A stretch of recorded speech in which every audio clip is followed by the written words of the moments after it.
wala na akong time mag-edit. Basta patsi ko na lang. Tingnan ninyo ha kung gaano na antala ang trapiko ng Shibuya. At saka ng paikot yan paikot. Ito. Saan na yan?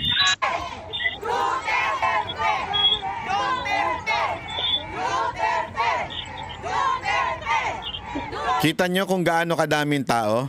Yung sigaw dito, may iba yung sigaw dun sa likod. Kasi nga, sa sobrang haba na niyan, hindi na magkakarinigan yung isang sigaw. Ang ano dyan, kaya ginawang marcha-marcha yan. Kasi doon dapat kasi sa Hachiko yan gagawin. Alam mo sa Hachiko, yung aso na estatwa doon sa Shibuya. Kaya lang, pag inilagay mo yan, wala. Siguradong magulo. Overflowing doon sa statue. Kaya inilipat sa malapit na park. Tapos yung inilipat sa malapit sa park, bawal naman mag-stay doon kasi maliit din yung park. So sabi, maglakad na lang. Sige, maglakad. Si Banatbay pa naman. Medyo matanda na, masakit na ang mga kalyo-kalyo, mga tuhod-tuhod. Kaya nung lalakad na yan, grabe ho yan.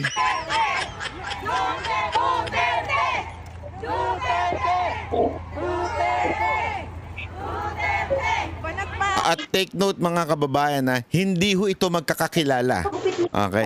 Yung mga organizer magkakakilala. Pero the rest, talagang kusa lang silang nagpunta.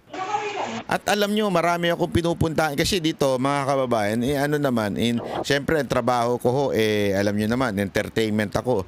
So, yung mga kaibigan kong mga Hapon, may mga umisiyan dito. So, pinupuntahan ko yung mga umisi nila dito, chinecheck ko bilang consultant nila, chinecheck ko yung mga lugar. Pag check ko ng mga lugar, kahit to sa mismong umisi, meron silang event na Duterte event. Ganong kalupit mga kababayan. Kahit yung mga nandun, mga na ho yun mga residente na po yun nag-i-event. Ibig sabihin ng sabog. Kunwari, ikaw, bagong gising ka. Diba? Ang gulo-gulo ng isip mo, ang gulo-gulo, hindi ka para bagang hindi ka makakilos ng tama. Yun, pwede kang tawaging sabog ka na naman, o kaya naman, pag nakainom ka, pwede rin yun. Diba? Hindi ibig sabihin ng sabog, adik ka agad. Bahala na kayo mag-isip. Pero para sa akin, hindi ibig sabihin ng sabog ay adik. Maaaring ikaw ay wala sa ulirat. Wala kang hindi mo alam kung ano yung mga desisyon sa buhay mo. Kaya ang gulo-gulo mo. Kaya nga sabog Sabog yung decision mo. Kasi nga, magulo ka. Ganun ang dating nun. Pag-usapan na ho natin. Bakit ko ba nasabing meron na bagang people power? Bakit ko ba nasabi yon? Kasi mga kababayan, talagang matindi ang nangyayari worldwide. Kung susunod po kayo, titingnan nyo po yung aking Facebook account na Pyron Cristobal. That's my real name. At nandun naman yun, naka blue check yun, tapos may nakalagay doon, Banatbay.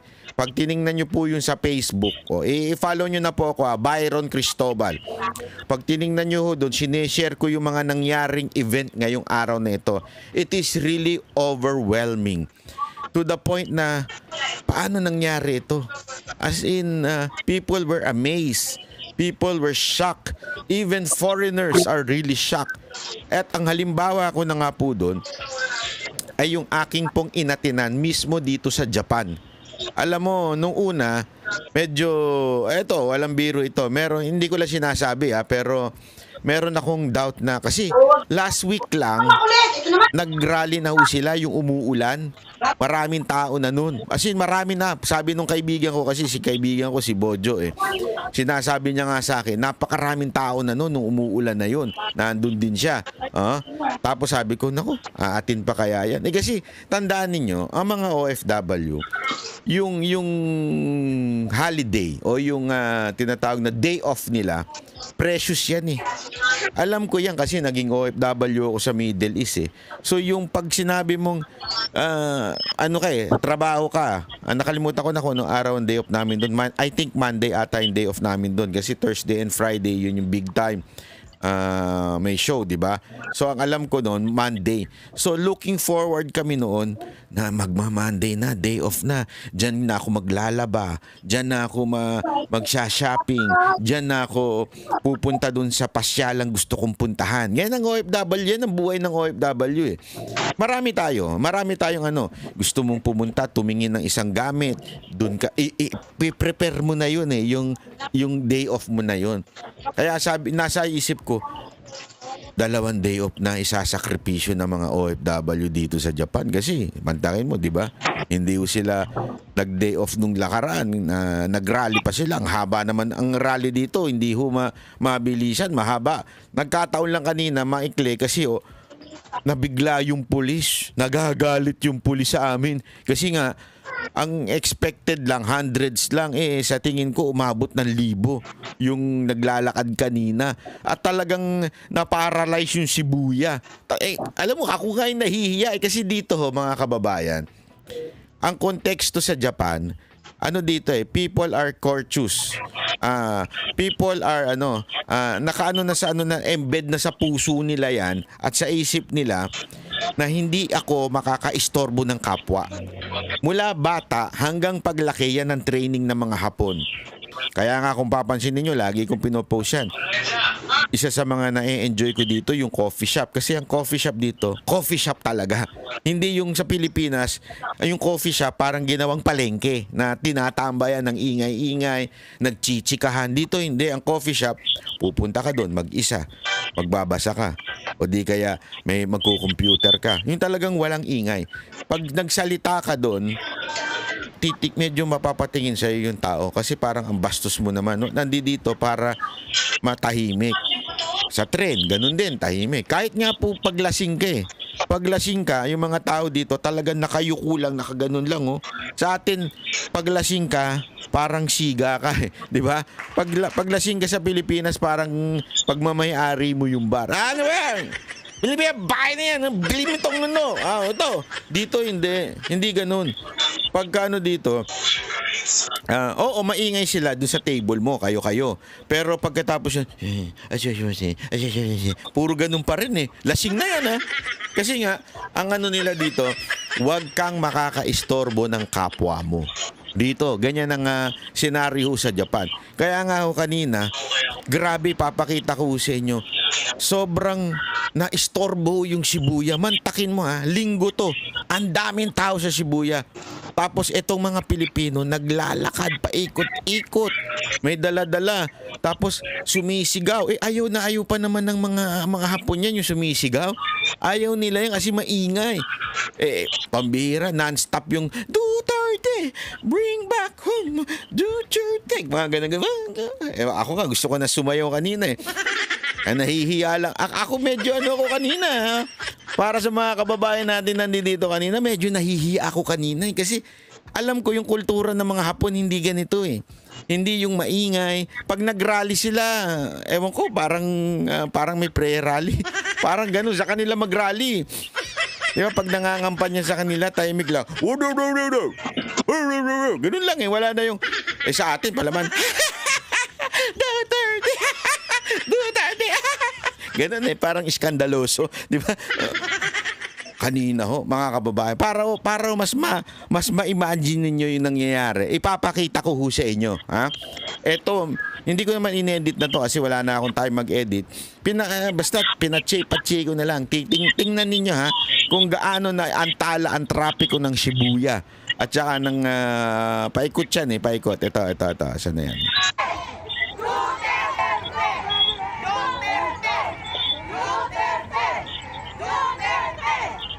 Kita nyo kung gaano kadaming tao?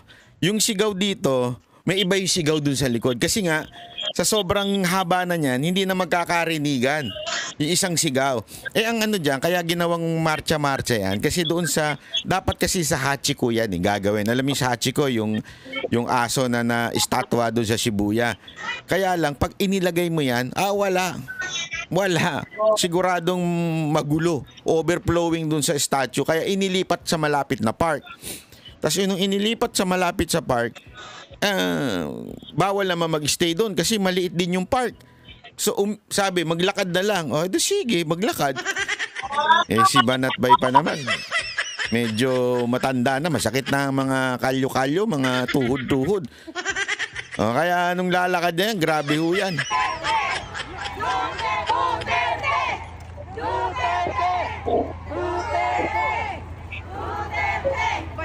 At take note mga kababayan na hindi ho ito magkakakilala. Okay? Yung mga organizer magkakakilala. Pero the rest, talagang kusa lang silang nagpunta. At alam nyo, marami akong pinupuntahan. Kasi dito, mga kababayan, ano naman, siyempre, trabaho ko ho, alam nyo naman, entertainment ako. So, yung mga kaibigan kong mga Hapon, may mga umisiyan dito. So, pinupuntahan ko yung mga umisi nila dito, chinecheck ko bilang consultant nila, chinecheck ko yung mga lugar. Pag check ko ng mga lugar, kahit to sa mismong umisi, meron silang event na Duterte event. Ganong kalupit mga kababayan. Kahit yung mga nandun, mga ano na ho yun, mga residente na po yun. Nag-i-event sila para kay Duterte. Anong nga, magkukulay green sila, may papalabas silang video.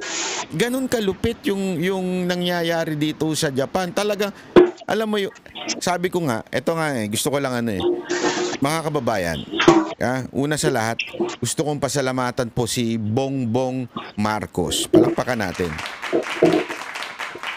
Pasalamatan si Martin Romualdez. At higit sa lahat, si Torre. Dahil sa inyong tatlo, nagising ang diwa ng mga Pilipino. Dahil sa inyong tatlo, yung mga natutulog na walang pakialam sa politika, nabubuhay lang para sa sarili nila. Naintindihan ko yun kasi mahirap sa Pilipinas, mahirap na dito. Pag nandito ka na dito at detached ka na sa nangyayari sa Pilipinas Pero dahil sa inyong tatlo, nagising ang mga diwa nila. Palakpakan natin sila. Oh, kahit yung mga walang pakialam sa politika dito, ay nako, yung mga kasama ko dito na mga nagiging kaibigan na natin dito na ang kanilang mga buhay ay malayo naman sa Pilipinas, malayo na. Wala na, dito na pamilya nila, nandito na lahat, wala na sila doon. Pag nagkita kami ngayon, grabe ang tanungan, ang bibigat, parang hirap sagutin. Mamaya sasagutin natin yan. Ang tanong kaagad nila sa akin, may pag-asa pa ba si Tatay Digong na mauwi? Mamaya sasagutin natin yan. Kasi alam nyo mga kababayan, yan po ang tanong ng bawat isa. Ano nangyari sa Pilipinas? May pag-asa pa ba? Panoorin muna natin to.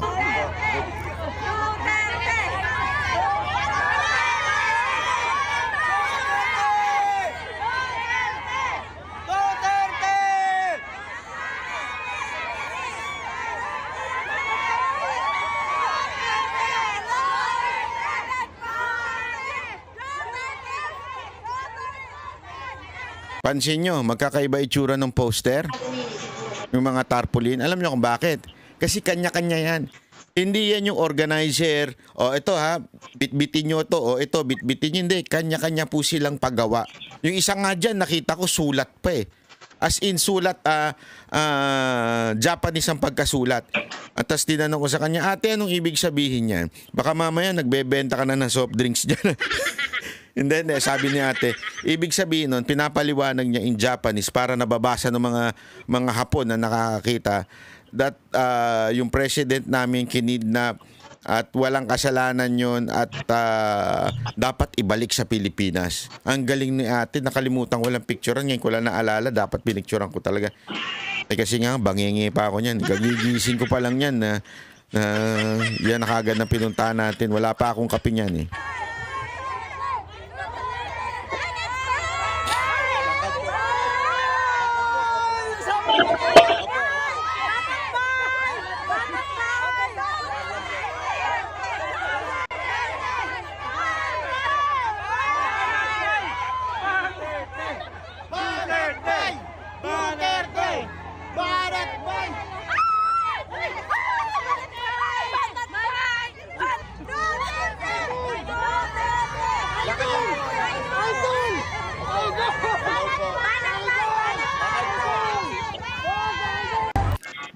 Pasensya na po pala kanina yung mga dumadaan kasi gusto ko man po makipagpicturan. Napapagalitan tayo pag tumitigil yung linya kasi naglalakad dyan Pag tumigil, sumisigaw yung pulis. Gumaganon yung pulis. Kaya tuloy, naiilang ako. Baka mamaya ipa-deport ako Sabi na, ang gulo-gulo nito Nagpipicture-picture. Baka mamaya ganun yung sinasabi. Tapos biglang pa ako. Sabihin, hindi ka pwede makipag-rally dito. Hindi po ako nagra-rally. Nagbibideo po ako. Nagbablog po ako.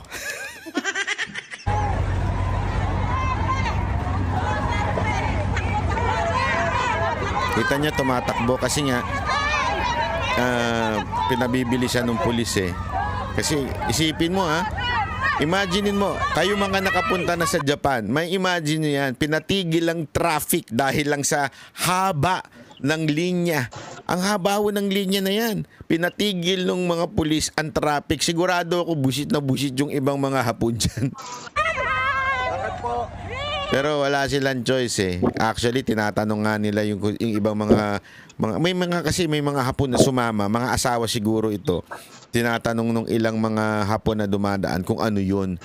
Tapos yun nga, pinapaliwanag.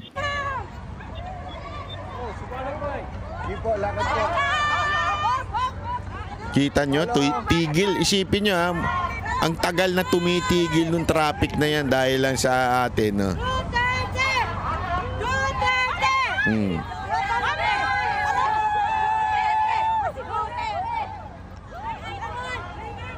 Sige po, lakad lang po.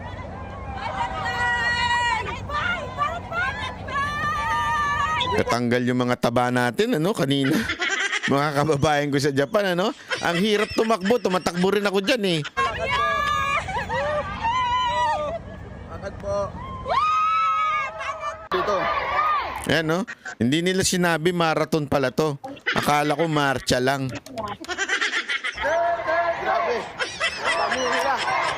Dito na makabol. Ayun yung naka-megaphone yung mga pulis. Lakad lang to. Ba't ako tumatakbo? Bring back Duterte! Bring back Duterte! Bring back Duterte! Bring back Duterte! Bring back Duterte! Bring back Duterte! Bring back Duterte! Siyempre, ang mga matitigas na mga taga-SMNI, palakpakan natin mga matitigas na taga-SMNI. Mabuhay kayo, sir.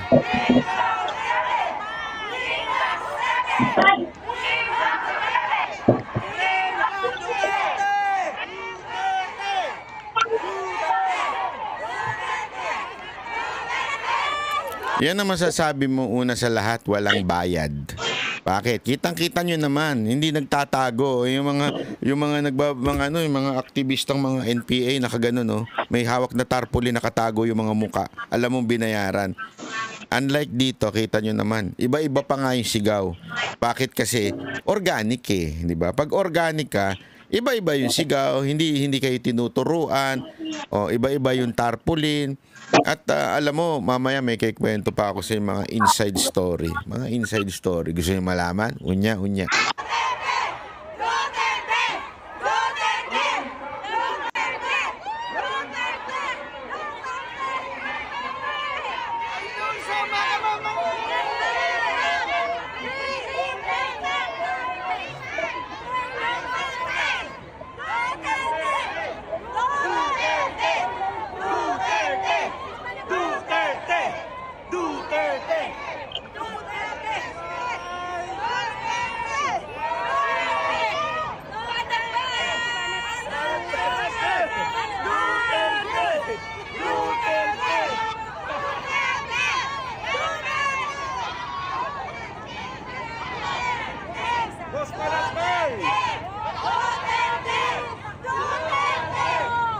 Ito, maganda ito. Yung ending, nasa ibabaw na kami ng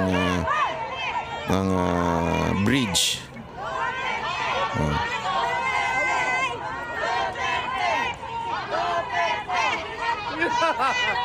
Kasama po natin si Banat Bay. Ngayon, si Bojo ang ating kaibigan.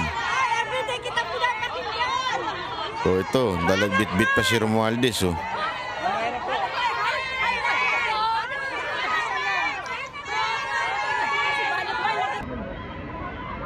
Kita niyo yan, no?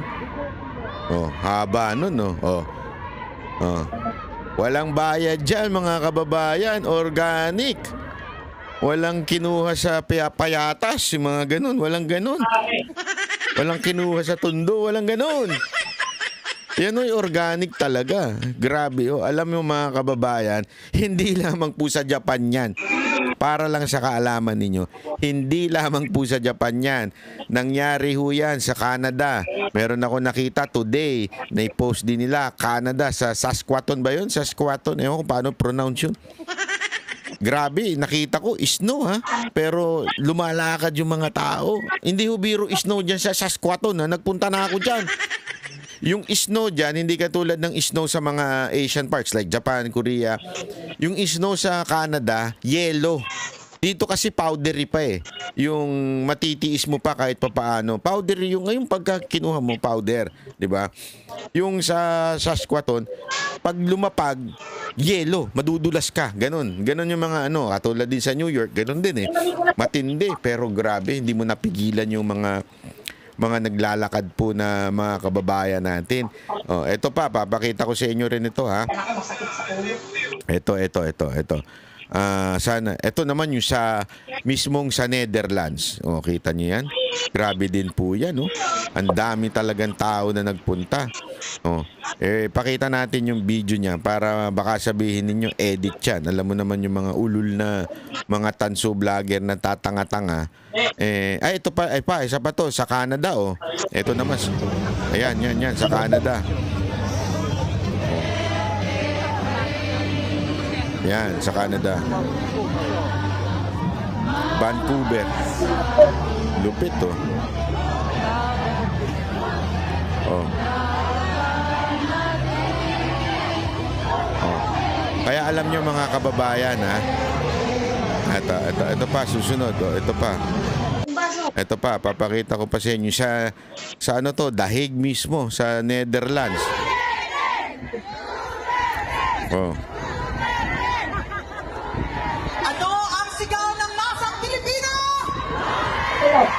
Sino ang pinakamagaling na presidente ng Pilipinas? Sino ang mahal ng mga Pilipino? Duterte!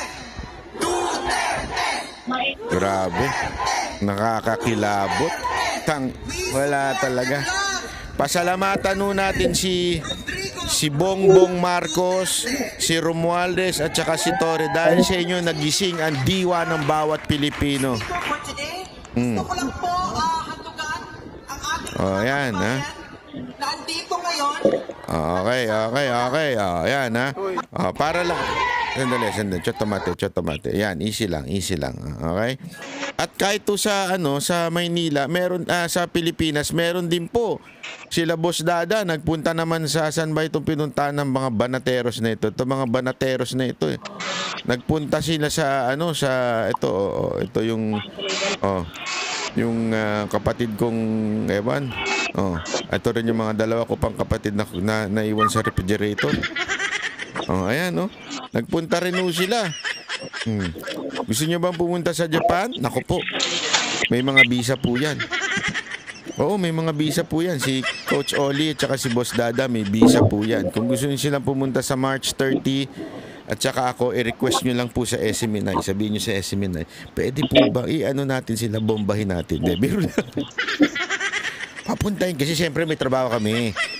Diba? Meron kami trabaho sa SMNI. So, para papuntahin kami dito, kailangan malaman ng sabihin nyo sa kanila, punta kayo sa SMNI page. Nire-request po namin ng Banateros pumunta dito sa Japan. Ganyan, yan.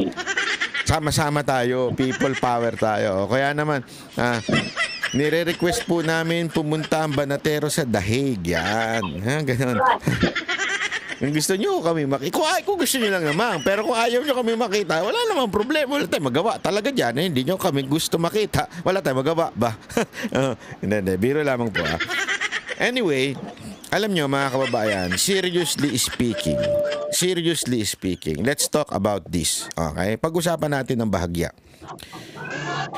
Bakit po ba importante ang nangyayari ngayon na people power? I think, eto talaga, yung people power noon, nung EDSA, walang nag-utos. Nagkaroon ng sama-sama from different walks of life, different parang group of people, iba-iba. Although, minando ng mga komunista, pero naging ano yun, organic ika nga. But again, the world already changes. Tama ba? Change. Or whatever. Basta kung ano yung tamang English yun na lang. Huwag na kayong maano dyan. The world changed. Hindi pala changes. The world changed. Nagbago ang mundo. At nagbabago pa.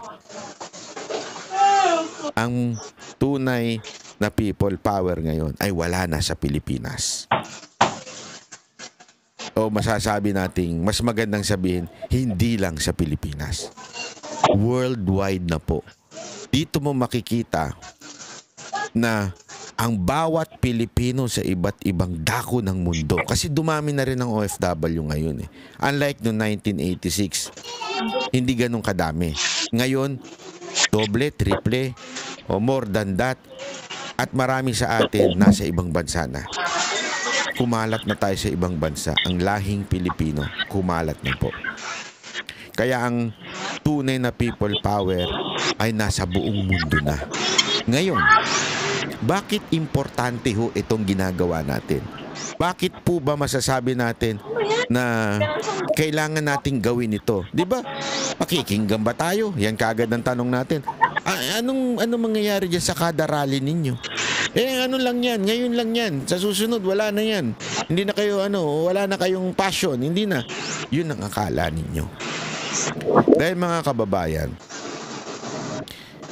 ang ginawa ng administrasyon ni Marcos, ang ginawa ng gobyerno ni Marcos, dinala niya ang laban sa international scene or community. Bakit? Dahil sa ginawa ng gobyernong ito na puwersahang iligal na binitbit si Pangulong Duterte sa ibang bansa, nagsimula na ang international arena. Nagsimula na labanan internationally. Ibig sabihin, the world is watching. Yun ang pagkakamali ng Marcos administration. Akala nila dahil sa pag-alis nila kay Pangulong Duterte, mawawalan na ng suporta ang mga Duterte supporters. Ang hindi nila naisip, lalong nadagdagan. Yung mga natutulog ang damdamin, lalong nag-init. Yung mga ayaw makialam, ngayon nakialam na ulit. Yung may ibang iniisip, ang iniisip ngayon si Pangulong Duterte na. Dahil sa mali ninyong ginawa na pagdukot, illegal, binitbit nyo si Pangulong Duterte sa ibang bansa. Nabuhay ang mga Pilipinong hindi nakikialam. Kasi alam naman natin yan eh. Mahirap, hindi ho tayo, lalong-lalo na ho pag nasa ibang bansa tayo eh. Pero hindi mo ba mapapagkaila?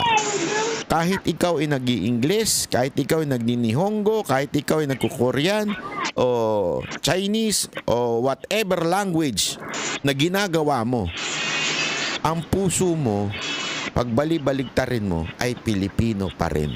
Kahit nasa ibang bansa ka, Pilipino ka pa rin. Uuwi at uuwi ka sa Pilipinas.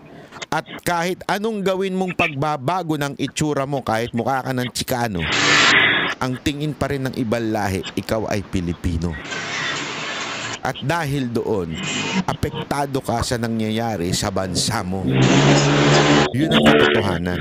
Kaya bilang Pilipino sa ibang bansa, whether you are an OFW o migrant worker or resident ng bansa na yun, hindi mo mapapagkaila na ang tingin pa rin sa ng tao ay Pilipino. Kaya dapat kang makialam. At ngayon, dahil patuloy na dumadausdos, pabagsak ng pabagsak ang Pilipinas. Nanonood nga ako eh. Ngayon lang may nakita akong news. Niratrat ng isang SUV yung sasakyan na isa. Alam niyo ginawa nung isa? Ang lupit mga kababayan. Tumungaw yung bumabaril. May bit-bit na mahaba ah. As in, yung Armalite, niraratrat yung kabila. Sabi ko, ano na to ah? Anong klaseng gobyerno meron tayo ngayon? Hindi ko biro, nasa news po yan, nakita ko lang bago ako magsimula. Sabi ko, ganun nakagulo sa Pilipinas talaga. Tapos makikita mo, nagsashabu sa Facebook. Alam mo, nakwento ko nga sa isang Hapon to nakausap ko. Kasi tinatanong niya, what is happening to your country? Blah, blah, blah. Sabi ko, kwento ko. Tapos sabi niya, tinatanong niya, why are you always here? Ginaganyan niya. O sabi ko, because in Japan, even if you drink, even if you're drunk or drink, diba?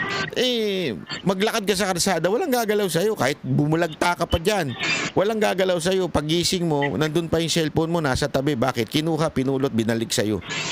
Totoo, di ba? Sa Pilipinas, wala. Tapos kaya nga nung tinatanong niya, bakit? Ano bang nangyayari? Tapos kinuwento ko nga yung may makikita kang nasa Facebook na nagsashabu, ganyan-ganyan. Nagtataka siya, what is the government doing? I don't know. Totoo lang yung nasagot ko, I don't know. I really don't know. I cannot answer your question. Kasi sa kanila, it's not normal. Pero sa atin, bilang mga Pilipino, normal na yun. Kaliwat kanan, meron niyang kwento si Mocha. Sa harapan niya mismo, na-witness niya, inisnatch yung bag ng isang foreigner ata yun, if I'm not wrong. If I'm not correct. Correct me if I'm wrong. Banat ba? Napunta ka lang ng Japan, naging ano na yung English mo. Hindi, totoo po. Di ba sabi niya pa nga, parang sabi daw sa kanya nung tricycle driver, ma'am, normal na po yan dito sa amin. Araw-araw na po yan. Wala namang ginagawa ang pulis.